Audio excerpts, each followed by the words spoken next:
Wellington, the Kingmaker in New Zealand's general election, said on Sunday he has begun talks with members of his Nationalist Party about who to support in a coalition government, but declined to put a time frame on a decision.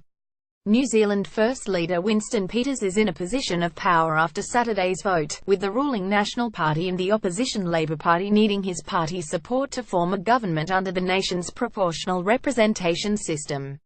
New Zealand First Party leader Winston Peters will decide who forms government after a close election. Photo Jason Doorday. The National Party, which has been in power for a decade, secured 46.1% of the vote with 98.6% of results counted by the Electoral Commission, while Labour had 35.8%.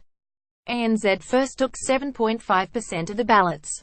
A final tally including overseas votes will be released on October 7. Both National and Labour were expected to maintain a policy of fiscal prudence if they form the next government, though they differ on monetary policy, trade and immigration. That would likely have implications for the New Zealand dollar, the world's 11th most traded currency. The currency had tended to rise when National rose in the pre-election polls. Peters told reporters he had not yet received any calls from National or Labour, nor had he contacted them himself, but he had begun talking with members of New Zealand First to discuss the party's options. "I'm doing it one by phone," he said, declining to specify the content of those private talks, in a boisterous press conference outside a golf club in the picturesque Bay of Islands. Asked by a reporter about how long he expected a decision to take, Peters replied, "How long before I pick you up and throw you into the water over there?" He noted that in some countries forming a government after a close election has taken months. Peters, an outspoken veteran maverick of New Zealand politics, has been a minister in governments with both major parties and has consistently said he would not rush into a decision if given the mandate to choose a winner.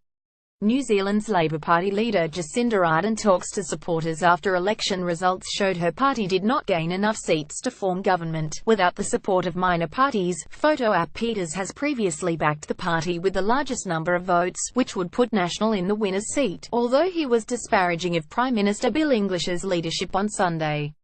National and Labour had been almost neck-and-neck in opinion polls, with 37-year-old Jacinda Ardern almost single-handedly dragging Labour back into the race after taking over the party's leadership in August.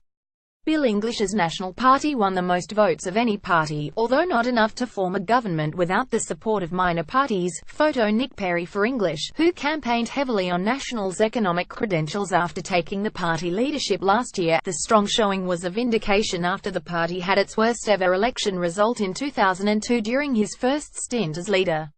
The results secured 58 seats for National in the Parliament, and 45 for Labour. New Zealand First has 9 seats and the Green Party, which won 5.8% of the votes, has 7. Reuters.